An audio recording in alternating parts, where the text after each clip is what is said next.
Bonjour à toutes et tous. Alors, en ce jour de solidarité avec le peuple palestinien, nous nous retrouvons pour une demi-journée de colloque au Sénat, donc avant pour certains de battre le pavé, cet après-midi lors de la manifestation nationale.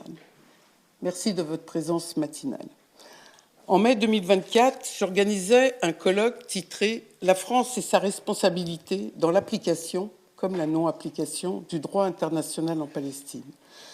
1 an et demi après, c'est avec douleur que nous constatons que malgré le cessez-le-feu annoncé, Israël continue ses frappes meurtrières sur Gaza, que la colonisation se poursuit et s'intensifie en Cisjordanie, que la situation humanitaire reste catastrophique, l'aide humanitaire n'arrivant qu'insuffisamment et rarement à Gaza. Avec les termes du droit international, nous avons nommé les crimes. Crimes de guerre, crimes contre l'humanité, déplacements forcés de population, assassinats de civils, ciblage de journalistes et de médecins, famine comme arme de guerre, risque de génocide, processus génocidaire, puis enfin génocide. Ici même, donc, notre premier colloque recevait des juristes, des chercheurs, des journalistes et médecins, des activistes pour documenter la tragédie de Gaza et déjà l'inaction de la France, qui, en regard de ses obligations en tant que pays partie signataire de la Convention pour la prévention et la répression du génocide, équivalait à de la complicité. Déjà, nous dénoncions les discours des responsables israéliens qui appelaient à raser Gaza, les propos déshumanisants sur le peuple palestinien qui annonce le génocide et le refus de toute sanction qui, elle, scelle l'impunité carburant du génocide. Aujourd'hui, nous nous réunissons autour de la notion de futuricide, un mot qui sonne comme une dernière alerte. Ce terme englobe tous les cides qu'on a entendus à l'œuvre à Gaza et qui ont été employés tour à tour: écocide, domicide, urbicide, éducide, culturicide, mémoricide, les figures multiples du génocide. L'historienne et anthropologue du politique, Stéphanie Latt Abdallah, qui a forgé ce terme, le résume. C'est une guerre qui a voulu provoquer la catastrophe, l'effondrement, puis l'effacement. Comme le rappelait Razan Souhaiter du groupe de la protection de la nature lors du précédent colloque, partout où le colonialisme s'implante, son premier objectif est de détruire, de démanteler ou de s'approprier les identités collectives constituées d'événements historiques, de cuisine, d'éducation, de tenues vestimentaires, de pratiques culturelles et surtout de paysages. Un des aspects du futuricide est la destruction de l'environnement. Dès le début de l'occupation, la Palestine a subi, par les forces israéliennes occupantes, des déracinements systématiques de millions d'oliviers, le remplacement de la flore locale par des espèces étrangères pour transformer et effacer l'identité de la région. Et, à la fin, récemment, destruction à Hébron de la Banque des semences palestiniennes anciennes dans un processus continu qui a connu son apogée à Gaza. Colonisation de peuplement qui veut faire croire d'une terre sans peuple. Et c'est pourquoi les colons volent des oliviers anciens qu'ils replantent dans des colonies illégales afin de créer l'illusion d'une présence de longue date en Palestine. Gaza subit de multiples pollutions, des tonnes de déchets et millions de tonnes de gravats qu'il faudra évacuer et traiter, un système d'égouts impacté, l'eau potable contaminée, le bord de mer et les terres polluées. Ce matin, donc, nous évoquerons certains aspects du futuricide, comme la destruction du système éducatif et de santé et la destruction du patrimoine historique et culturel. Le futuricide est autant une attaque du passé, de la mémoire, de l'inscription dans un lieu depuis des millénaires de souvenirs collectifs et individuels que du futur. L'intention du futuricide est que les gens n'existent plus dans ce lieu, qu'ils disparaissent par tous les moyens. Comme l'écrit Elias Sambar, je le cite, « Supposé n'avoir jamais existé en tant que peuple, n'avoir jamais porté de nom, les Palestiniens vivront la terrible conséquence de ce qui leur était advenu, hors du lieu, hors du temps. Stéphanie Latte Abdallah, elle, précise « Le futuricide évoque une volonté et non un fait réalisé. Car oui, les Palestiniens et Palestiniennes résistent et travaillent à rendre un futur possible. C'est pourquoi, face à ce processus génocidaire, j'ai voulu rendre compte du peuple de Palestine qui lutte en défense de son avenir. Nous resterons ici tant qu'il y aura du thym et des olives, dit un dicton populaire palestinien. Cette matinée sera parsemée de Gaza Story, de vidéos, de témoignages de Palestiniens et Palestiniennes de Gaza. Ces portraits sont précieux et montrent les Palestiniens et Palestiniennes en défense de leur vie et de leur avenir, arrimés à leur terre, à leur histoire, à leur futur. En cette journée de solidarité avec le peuple palestinien, je tenais à leur rendre hommage. Et ici, au Sénat, avec les intervenants que je remercie d'être présents avec vous,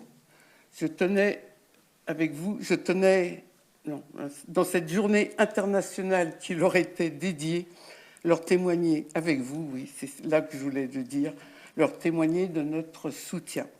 Je vous souhaite une bonne écoute ce matin.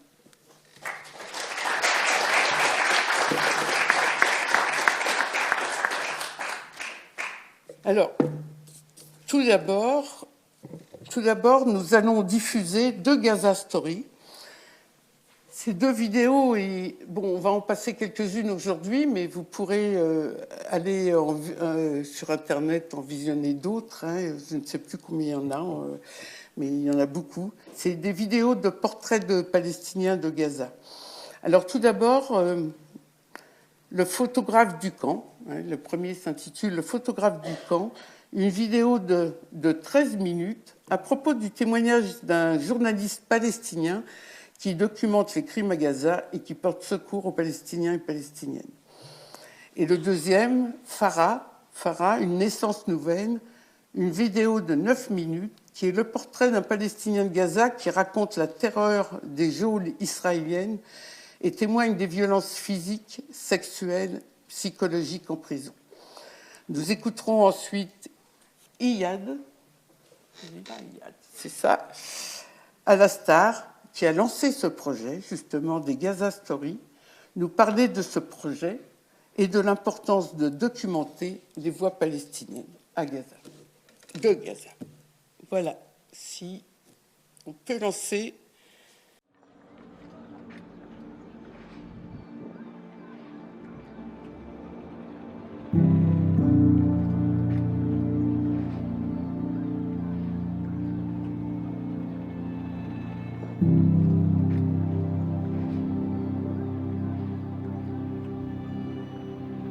محمود أبو سلامة ابن مخيم جباليا. مخيم جباليا هذا مخيم الذي أعتز فيه.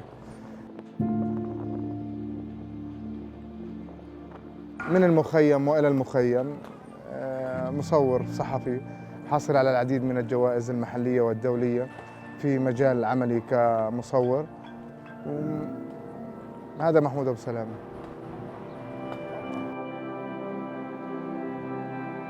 34 سنة من الحياة في قلب غزة ولا زلنا.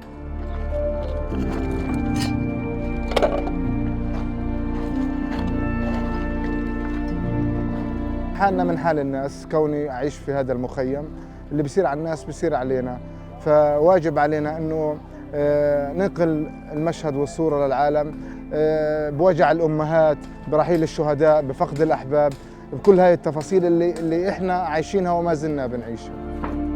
احلى شباب منورين.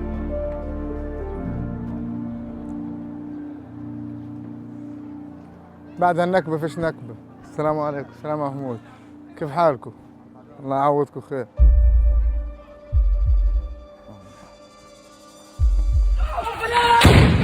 استهداف الان علينا، صاروخ علينا الان في قلب المكان، مسيرة إسرائيلية الآن. ننقل لكم المشهد. طائرة الكويت كارتر تقوم باستهدافنا بشكل مباشر. هذه هي الطائرة فوقنا تماما الآن، طائرة الكويت كارتر. تعال أنا سنة تعال. هذا هو المشهد كما تشاهدون.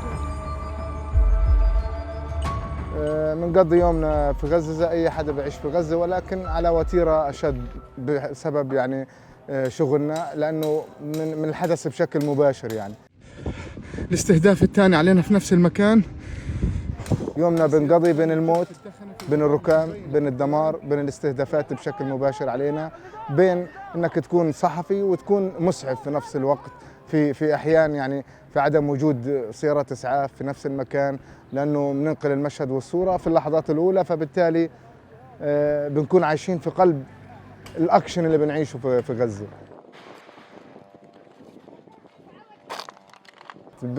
بتهديدات، خلينا نحكي بشكل واضح، بتهديدات من الجيش الإسرائيلي. 10 أكتوبر كان معي اتصال مع الجيش الإسرائيلي بعدم نقل الصورة، وإلا بالحرف الواحد حنطولك من تحت الركام اللي أنت بتصور الناس فيه. ننقل لكم المشهد والصورة من فالوجة، حي النصر، أبراج الندى، مستشفى العودة، مستشفى الأندونيسي، قلب مخيم جبالي، مختلف الترانس، مجزرة كبرى جديدة.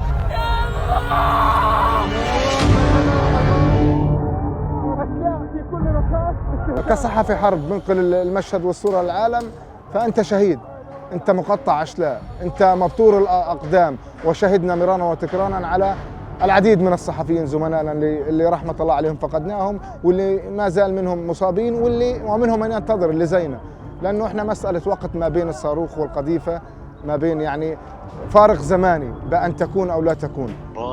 في شمال القطاع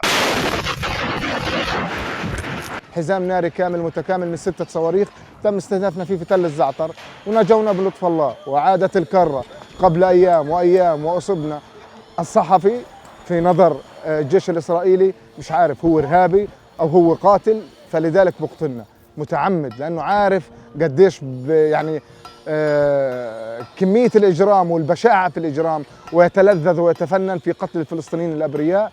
فهو هذا عندهم هيك، إنه هدول لازم يموتوا عشان ما يفضحوناش.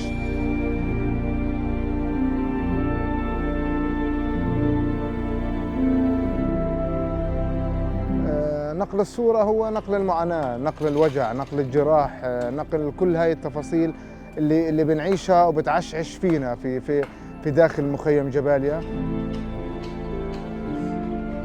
مشاهد قاسية، ما بين أنت تكون حامل كاميرتك وبتصور، وما بين دموعك بتنزل عاجز مربط مقيد، بتصور في أخوك، بتصور في أختك، بتصور في عائلتك.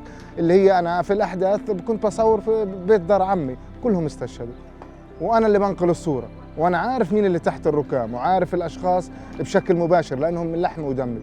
وبتعلق في الذاكرة إنك تشوف طفل طالع من تحت الأنقاض أو بصرخ بصوته، وأنت بتحاول تنقذه وتحاول توصل صوته ورسالته. وجع كبير بنعيشه. بلا شك احنا مرضى نفسيين، كنا كل سكان قطاع غزة بعد اللي صار لنا احنا مرضى نفسيين بحاجة لعلاج نفسي، وخصوصا الناس اللي زينا، من كتر ما شفنا، من كتر ما تعرضنا له في داخل هذه الحرب. خلى عنا شعور مخيف جدا من الحياة ومن تواصلنا فيها.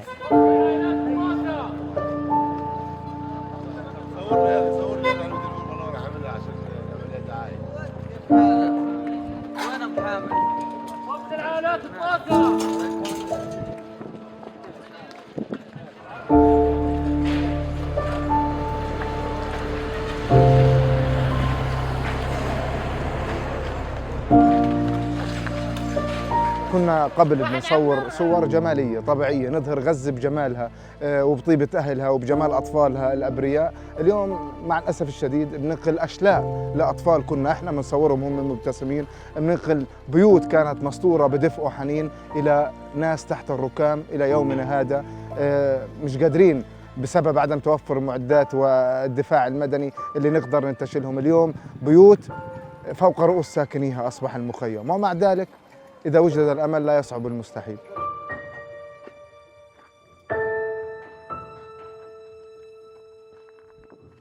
والمخيم دائما أقوله هو وطن يحتضن وطن.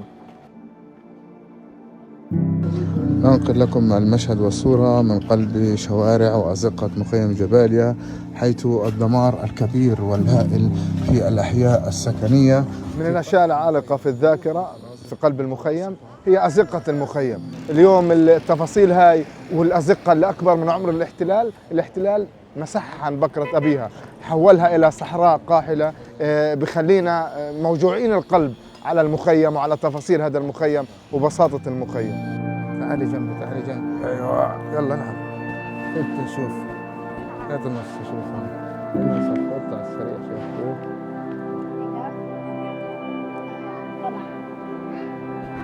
يلا ضلوا بخير وسلامة، كملوا اللعبة حلوة.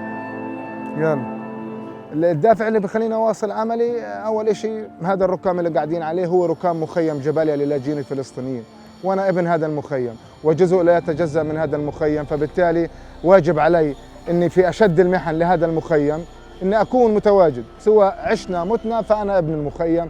وهذه الرسالة اللي لازم اوصلها، لانه بالفطرة ابناء المخيمات وابناء قطاع غزة هم عاشوا الحروب وعاشوا مرارة الحياة، فبالتالي هم سارعين في خلق سبل الحياة وخلق التواصل في الحياة.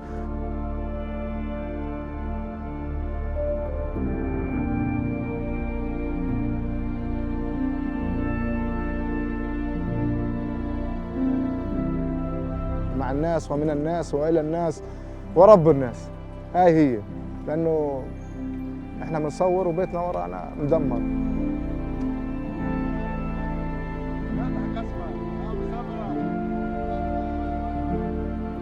نحن الآن نخرج من مستشفى الأندونيسي هروبا بعد محاصرتنا بالكامل داخل المستشفى. نتواجد الآن في داخل مستشفى العودة. أصعب يوم مر علي بالحرب لما خرجنا من المستشفى الأندونيسي، حاصرونا على فجأة القوات الخاصة الإسرائيلية واعتلت القناصة الإسرائيلية جميع المحاور اللي بتدخل على المستشفى، وكانت ساعات صعبة، ساعات حاسمة، لأنه الطيران كان فوقينا وكان بيستهدفنا بشكل مباشر. كثير الذاكرة مليانة، يعني مليانة مكدسة من ذكريات المشاهد الوجع اللي عشناها وبنشوفها صراحة. صاروخ آخر يتم استهدافنا الآن، نحن الآن شهداء وجرحى. صاروخ من طائرة الاستطلاع بعدد من الشهداء. من قيمة أسبوع تقريبا، أسبوع ونص، باجتياح المخيم تم استهداف مجموعة من المواطنين ماشيين بالشارع عادي، استهدافهم بصاروخ بطارة الاستطلاع، وأنا كنت الوحيد في المكان، ورحت بجري عليهم قدامي شفتهم مقطعين ومرميين، ما بين أصور ولا أشيل الشاب اللي واقع وبقول لي الحقني، علما أنه استشهد بعد 3 أيام من انتشاره. طب يا الله أنا وين بدي أروح؟ بدي أشيل الشهيد ولا بدي أنجب روحي ولا بدي أشيل اللي قال لي الحقني؟ ما قدرتش يعني. لليوم المشهد صعب جدا.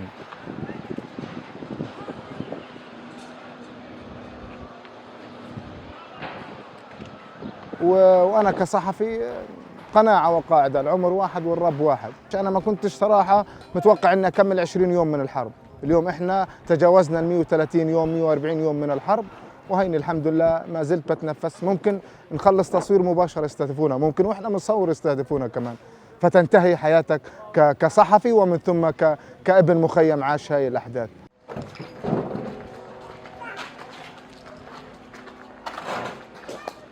140 صحفي تم استشهاده في غزة رحمة الله عليهم، كانوا جنرالات الصورة، جنرالات نقل الحقيقة للعالم، العالم اللي شهد على موتنا من اللحظة الأولى، منذ أول سقوط أول شهيد وهو سعيد الطويل زميلنا، وبلشت القافلة إلى 140 شهيد من الزملاء الصحفيين. فبالتالي الصحفي سواء بالضفة الغربية أو بغزة فهو بشكل أساسي مستهدف، لأنه هذا احتلال يخشى فضيحته، وإحنا مهمتنا نفضح هذه الفضيحة، نكشف حقيقتهم اللي ما فيها رحمة، اللي لا أعتقد كائن حي بشري في كوكب الأرض بيقدر يعمل أو بيستوعب اللي بتعمله إسرائيل بنا كصحفيين وبالناس كمواطنين.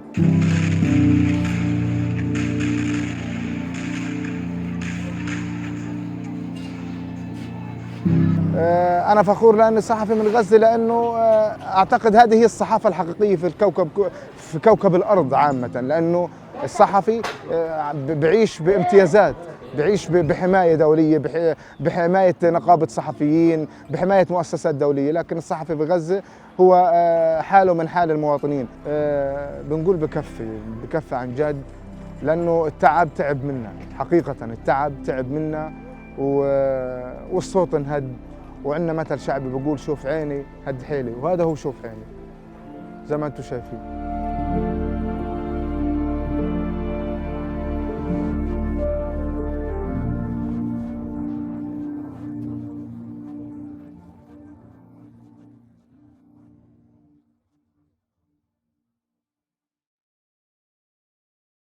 Merci beaucoup pour votre déplacement ce samedi en solidarité avec le peuple palestinien. Merci Madame la sénatrice et toutes et tous aussi.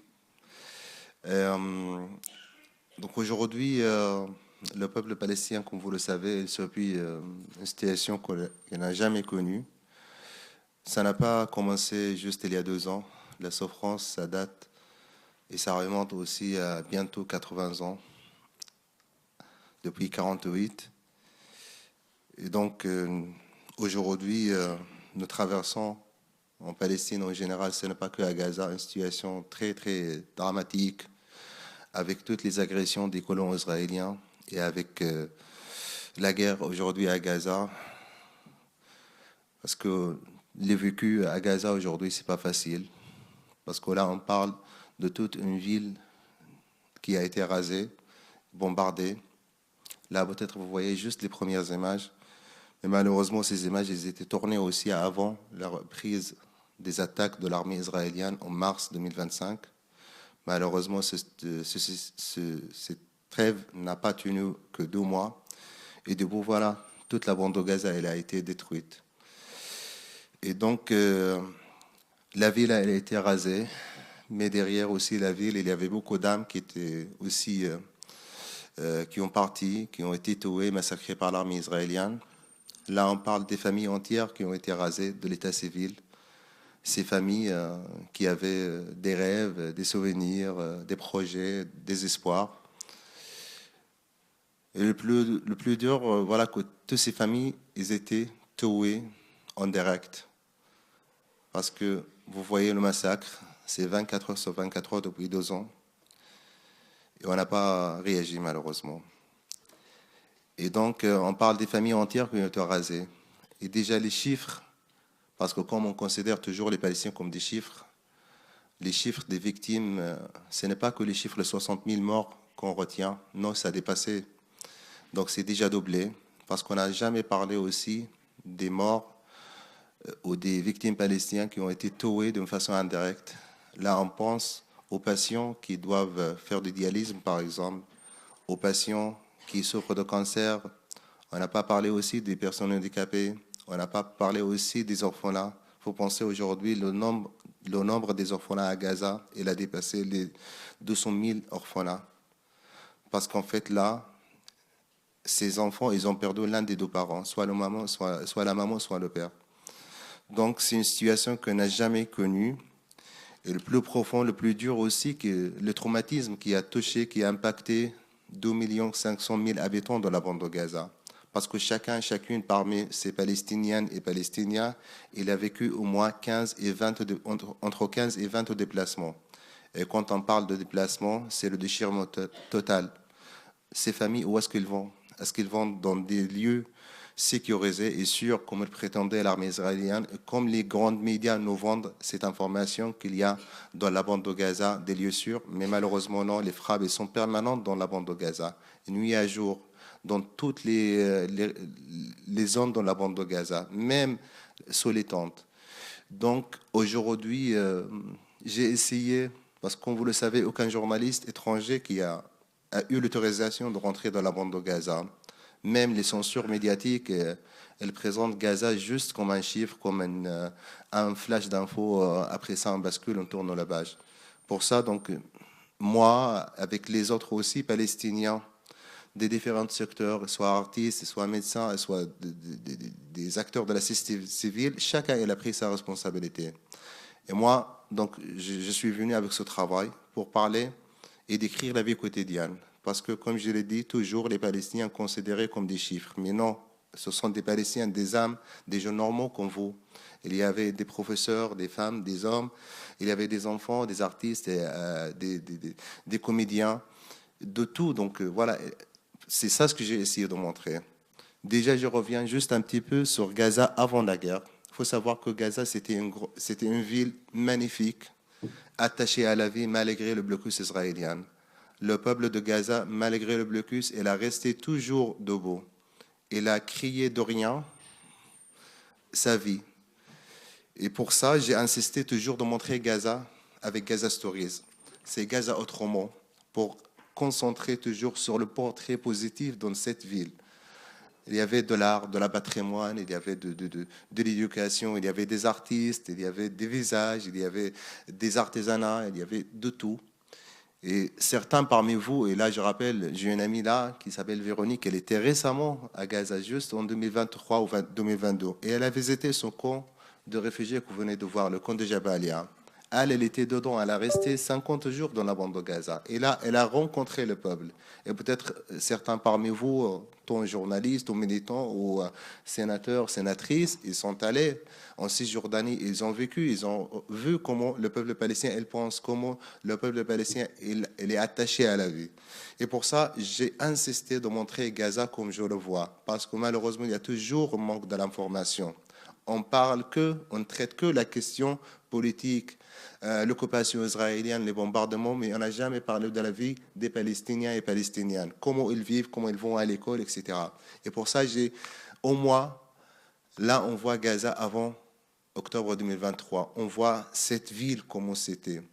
Et maintenant, avec ces films que vous allez voir, c'est Gaza actuel. Donc là, vous allez entendre les témoignages de ces Palestiniens et Palestiniennes qui ne prononcent aucun mot de haine et de violence. Juste, ils s'adressent à l'humanité entière. Ils s'adressent à vous en cette journée de solidarité. Le moindre des choses qu'ils réclament, c'est la justice, c'est la sécurité, c'est leurs droits légitimes qui ont été accordés par l'ONU, par toutes les instances internationales.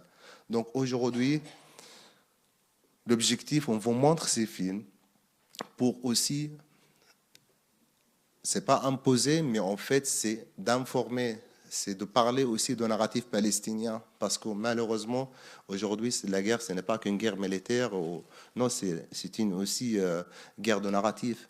Depuis longtemps, tous les médias, toutes les instances, ils se tiennent le narratif de l'autre côté. Mais notre narratif, on nous a décrivé avec toutes les méchancetés, tous les termes. Mais non, nous sommes un peuple pacifique qui a accepté, qui a négocié, qui veut vivre en paix et en sécurité. Pour ça, on vient vers vous dans toutes les instances officielles et informelles pour demander et réclamer nos droits légitimes. Donc, les témoignages que vous allez voir, ce sont des témoignages des Palestiniens d'après le mois d'octobre 2023 pour des Palestiniens qui vivent toujours l'atrocité de la guerre là-bas, qui subissent le déchirement total dans leur vie quotidienne. Ce journaliste qu'on va voir par exemple tout à l'heure, c'est un journaliste, mais on n'a jamais pensé comment un journaliste travaille aujourd'hui à Gaza. Comment il fait pour s'organiser et équilibrer entre son devoir, c'est son travail, d'être la voix des Palestiniens, de parler aussi de la souffrance des Palestiniens et en même temps ses engagements auprès de sa famille, ses enfants. Donc les journalistes, au lieu de dire au revoir ou à tout à l'heure, ils disent adieu à leur famille. Parce que, comme vous le savez, 250 journalistes, ils étaient tués à Gaza. Ce n'est pas au hasard. C'était parce qu'ils faisaient un boulot que les grands médias n'ont pas pu faire, ou peut-être n'ont pas voulu aussi faire. Donc ces journalistes étaient massacrés devant les caméras. Vous vous souvenez de plusieurs actions, plusieurs scènes, comment les journalistes étaient tués, soit chez eux en pleine nuit, soit dans le champ de travail. Là, je me souviens, et vous vous souvenez tous et toutes, des 4 journalistes ou des 5 journalistes qui étaient tués à l'hôpital de Nasser, dans ma ville natale. Comment ils étaient ciblés directement, alors qu'ils étaient identifiés par l'armée israélienne. C'est inacceptable cette situation. Nous n'avons jamais connu ce chiffre depuis la Deuxième Guerre mondiale, depuis la guerre de Vietnam, que 250 journalistes soient tués devant les caméras sans prendre en position des instances internationales et des tribunaux. Donc le deuxième témoignage, ça va être pour le prisonnier Faraj Samouni.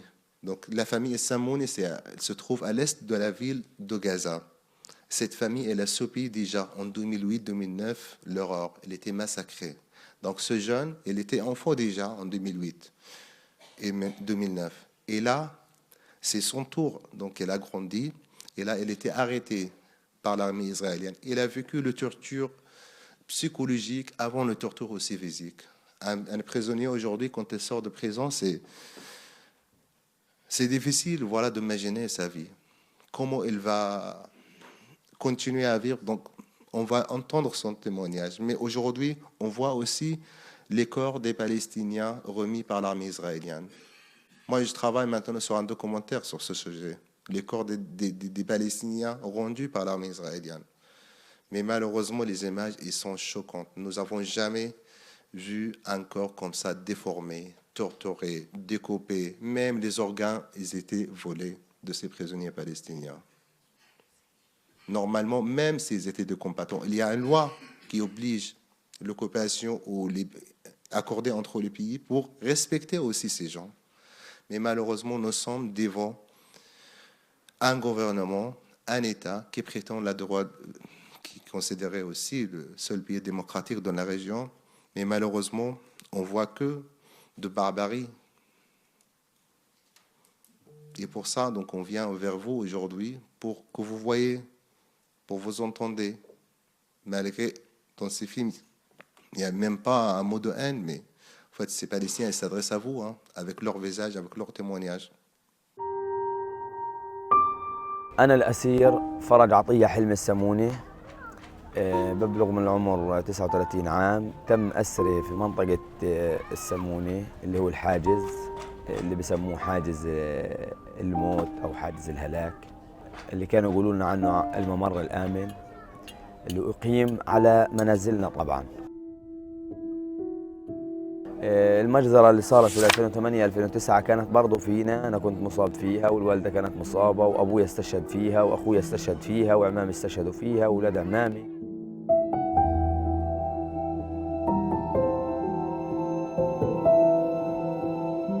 أول ما أخذونا في الأسر كنت أنا وإخوتي طالعين على الجنوب ومعايا أولادي ومعايا زوجتي وقدامي عبد الله وهمام إخوتي كانوا فايتيني شوية، أخذوهم التنين فتمتني ماشي. عند ما جيت أقلط له بقول لي وقف يا أبو بلوزة صفراء وبترنج أحمر ارجع. قال نزل البنت الصغيرة وخليك حامل الشنطة اللي أنت حاملها وتعلي.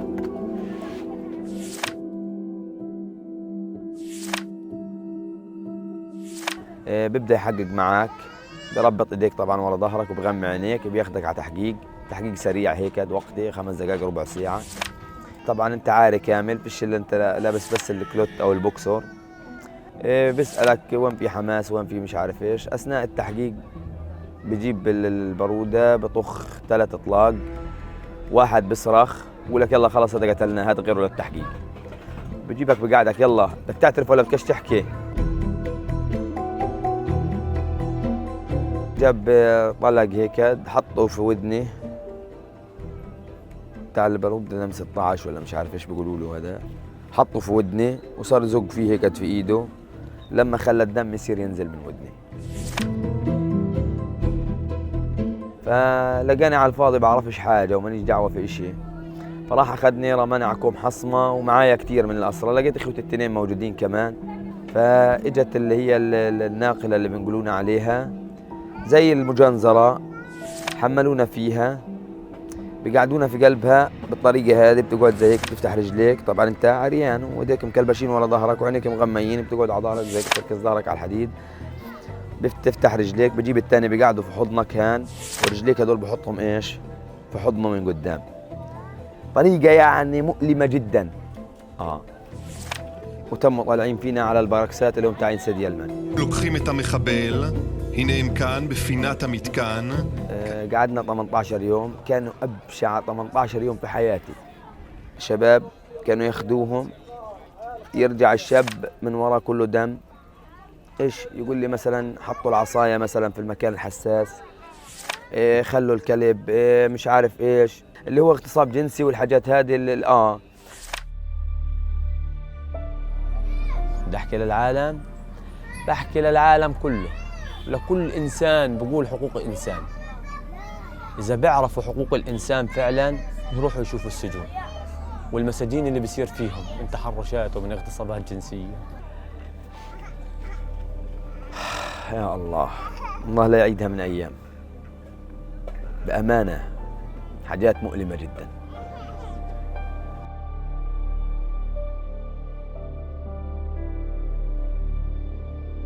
اجا الشباك اخذني 3 ليالي و4 ايام، يعني كانوا اسوأ 3 ليالي و4 ايام في حياتي. ربطوا ايدي زي هيك بالكرسي بكلبشات حديد، ورجلي بكلبشات حديد، في معهم كانوا مرابط بلاستيك، طبعا عاري كليا. وبجيب لك منبظه الله يعزك بقول لك البسها، فقلت له انا بديش منبظ، خليني زي ما انا هيك. يمسكوا من الطرف ويخبطك فيه زي الكرباج. لما يخبطني فيه من الكرسي وتحت على الأماكن الحساسة، أحس حالي اللي خطر أطلع فوق وأنزل تحت من الوجع. بعد 12 مرة ما اغمى علي ويصحوني آخر حاجة الدكتور اللي منعهم إنهم يحققوا يكملوا تحقيق معايا بسبب الدم اللي صار معايا تحت وإشي، والدم اللي نزل من ظهري من الجروح وهذا، لأنه أنا عندي جرح في الخصة، انجرح وصارت الخصية تطلع برا الكيس تاعها يعني، وعبرها بصبع يعني بلا مؤاخذة.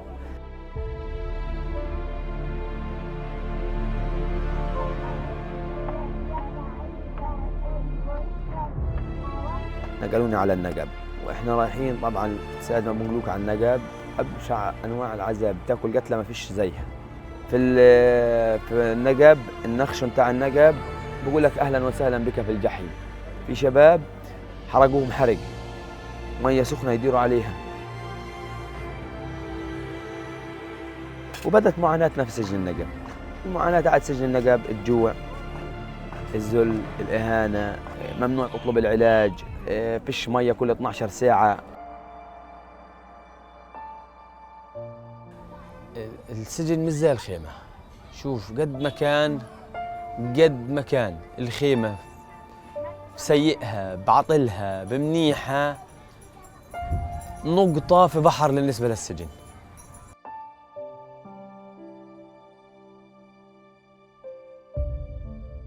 الجرب انتشر بين الشباب، الجمل، حساسية جلدية، دمامل. الدمامل يا الله، والله في شباب اقسم بالله جسمهم كان سايح سيح.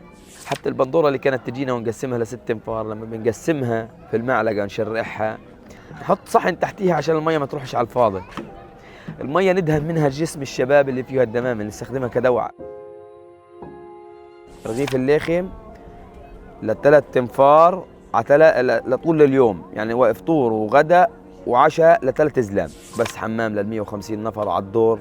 واحيانا يقول لك انت لا انا بديش تخش الحمام اعملها على حالك.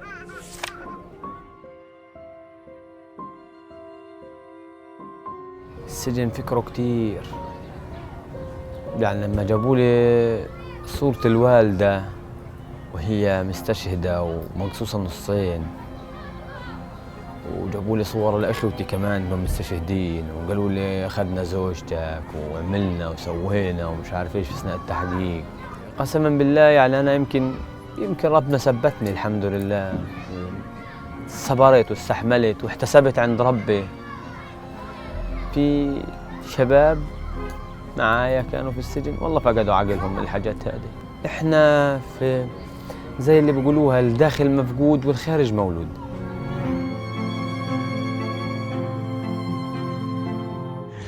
هذا الفيديو هذا بعد ما اخوتي اجوني غاد وبيقولوا لي والله سالوني بيقولوا لي والله وين الاسير فرج السموني. صرت اعيط اقول لهم انا يا اخو هيني انا فرج السموني. فحضنوني وصاروا يعيطوا وحملوني في السياره وجابوني. الفيديو هذا كمان ما صوروهوش اول ما شفت امي. يعني انا اول ما نزلت من السياره وشفت امي كنتش مصدق انها عايشه. نزلت اجري اول ما بوستها من رجليها، بعدين صرت احضن فيها زي هيك وابوس فيها.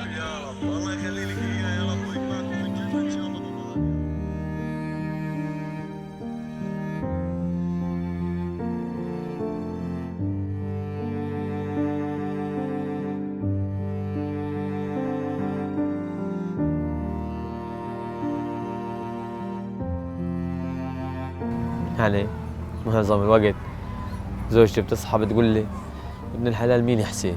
مين محمد؟ مين يوسف؟ هذول شباب كانوا معايا في السجن، لأنه أنا حتى الآن مش قادر أنسى يعني الحاجات اللي كنت أمر فيها في السجن.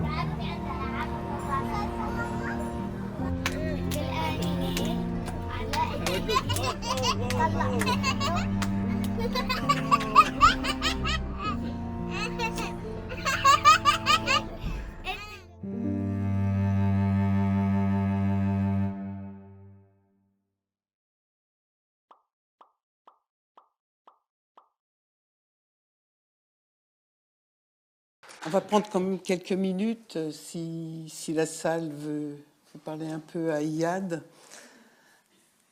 malgré la difficulté, hein, après ces deux témoignages. Sur le dernier, là dernièrement, l'armée israélienne a occupé des camps à Jénine, etc., et a évacué des personnes dans les maisons qui croyaient qu'ils allaient détruire la maison, mais ils en ont fait des centres d'interrogatoire. Donc, c'est en ce moment, ça se passe en ce moment, aujourd'hui. Est-ce que quelqu'un veut prendre la parole? Je vous en prie.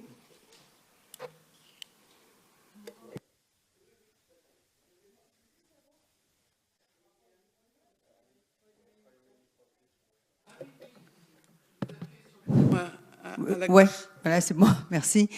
Bonjour, tout d'abord, merci beaucoup, c'était très poignant comme témoignage. Et moi, je voulais juste savoir si, de quand date le témoignage de ce monsieur et si cette famille est encore parmi nous. Voilà. D'autres personnes veulent prendre la parole? Donc, vous appuyez sur votre micro, là, sur la gauche, et vous verrez, le micro doit être rouge. Bonjour, je voulais savoir pourquoi vous n'avez pas fait de comparaison entre les prisonniers qui sont libérés des prisons palestiniennes, libérés des prisons israéliennes, et les prisonniers qui sont libérés de chez Hamas. Parce qu'on voit vraiment une différence incroyable, comment les uns sont traités et comment les autres sont traités également. Une dernière intervention avant de redonner la parole à Iyad. Quelqu'un veut de nouveau intervenir, poser une question, une impression? Non? Alors, Iyad, on vous donne quelques minutes la parole. En fait, dans le cadre de ce projet, le prolongement de Gaza Stories, parce que là, on travaille sur la vie des gens déplacés sous les tentes. Pour ça, je les appelle des déplacés sous les tentes. Donc, j'ai filmé 35 personnages. Et après ça, s'il n'y avait pas d'autres d'obstacles, j'aurais aimé de filmer l'ensemble des Palestiniens parce que chacune parmi les Palestiniens, elle a une histoire différente que l'autre. Elle a un témoignage aussi. Elle a des choses à raconter. En fait, je suis en contact avec le journaliste Mohamed Abou Salama. Donc, il est toujours vivant. Il continue ses activités. Donc, comme vous voyez, donc, lui, il travaille sur un risque permanent parce que lui, il est toujours présent sur les premières lignes pour documenter. Donc, il est considéré l'un des meilleurs journalistes parce que c'est lui le source un peu de toutes les informations, surtout dans le nord de la bande de Gaza et au camp de Jabalia. Et lui, il n'a jamais voulu quitter ce camp des réfugiés qui a été rasé parce que là, on voit les images. Moi, je me souviens, le tournage, il a été fait avec lui presque le 7e ou 8e mois de la guerre. Là, c'était déjà le chiffre 140 journalistes et on voit le camp qui n'existe plus aujourd'hui. À tout à l'heure, juste j'ai vu une vidéo qui a été publiée par l'armée israélienne où il montrait les chronologiques un peu de la disparition du camp de Jabalia. Et donc, lui, il est toujours vivant. Il a perdu des proches, des amis. Et imaginez comment c'est difficile pour lui, surtout quand il perd des confrères, consoeurs qui travaillent nuit à jour avec lui. Et tout d'un coup, comme ça, elle devient un flash d'info. Comme vous avez connu les différents journalistes qui ont été tués, qui transportaient les informations et sont devenus un flash d'info. Et du coup, lui, il est toujours vivant avec ses enfants. Mais voilà, il y a les charges de responsabilité, comme j'ai dit tout à l'heure, comme il l'a dit lui, comment c'est difficile pour eux de travailler. et en même temps de gérer leur vie personnelle, leur vie privée. Et du coup, après ça, pour les prisonniers Faraj Samouné, comme j'ai dit, et lui, c'est l'un des prisonniers peut-être qui a réussi de témoigner, parce qu'on voit comme les autres prisonniers palestiniens, ils sortent, ils ont perdu la raison. C'est-à-dire avec le torture, avec les chocs de traumatisme, avec les différents types de torture que l'armée israélienne a utilisé, ils deviennent, je ne veux pas dire faux, mais en fait, ils perdent la raison. Et ils perdent handicapé mental. Ils perdent aussi ils deviennent des handicapés. Mais voilà, ce journaliste, ce prisonnier, malgré tout ce qu'il a vécu, il a senti, il a trouvé qu'il est très important qu'il témoigne. Et son témoignage, il était jusqu'aux États-Unis. Et donc, il a été repris par CNN et par BFM aussi. Cet épisode que vous venez de voir, il est passé sur BFM dans un film qui s'appelle Gaza, la riposte à tout prix, qui est sorti au mois d'octobre 2024. Et du coup, il se trouve toujours à Gaza. Mais c'est ce qui est important, parce qu'on parle de déportation et de déplacement forcé. Ce prisonnier, il a été arrêté sur le passage ou le checkpoint israélien qui est divisé la bande de Gaza en deux. Donc lui, il a été arrêté là. Après ça, il a été disparu comme l'ensemble des prisonniers palestiniens. On n'a donné aucune information sur lui. Et puis, quand ils l'ont relâché, ils ne l'ont pas relâché où il était, c'est-à-dire dans le nord de la bande de Gaza. Non, ils l'ont relâché dans le sud de la bande de Gaza. Ça, c'est un déplacement aussi, c'est une déportation, parce que normalement, lui, il est habitant du nord de la bande de Gaza.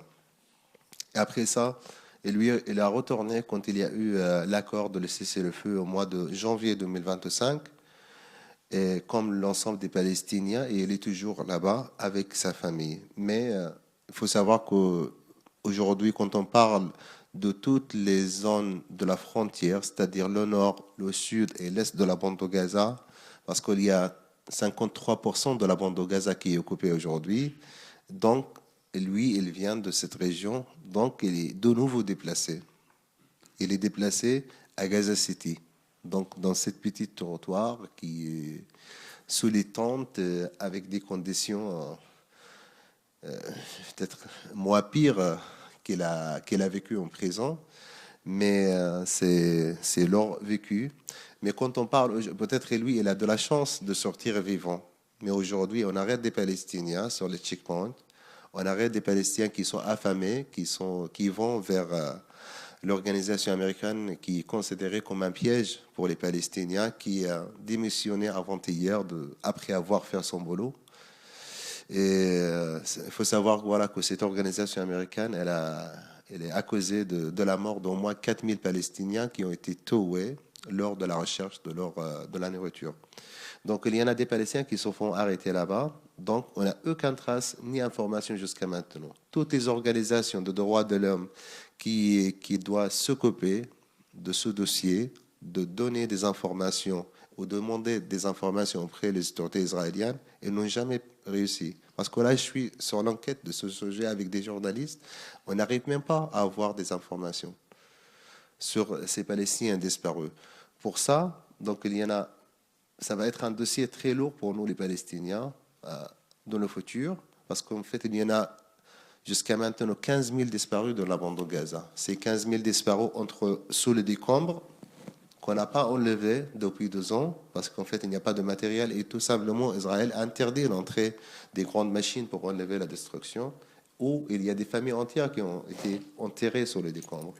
Et en même temps, il y en a d'autres Palestiniens qui ont été arrêtés par l'armée israélienne, mais on ne sait pas s'ils sont vivants ou pas. On ne sait pas si ils vont être libérés ou pas. Parce qu'en fait, tout simplement, il y en a des prisons, comme vous voyez. Il y a le Détéman. Ça, c'est presque le Guantanamo d'Israël aujourd'hui.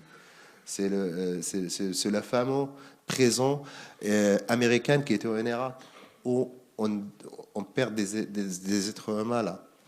Donc il y en a aussi un nouveau présent qu'on vient d'en parler, qui est sur le terrain, qu'il y a qu'il n'y a personne qui sait qu'est-ce qui se passe. Et on voit malheureusement toute la fierté d'un ministre israélien qui est considéré comme un ministre de l'Intérieur, qui est fameux de prendre des selfies, et derrière lui, les prisonniers palestiniens, ils sont écrasés de la dignité. Merci Iyad. On va essayer, merci bien de ce témoignage. On va avancer parce qu'on veut voir tous les Gaza Stories. Nous en avons encore 2.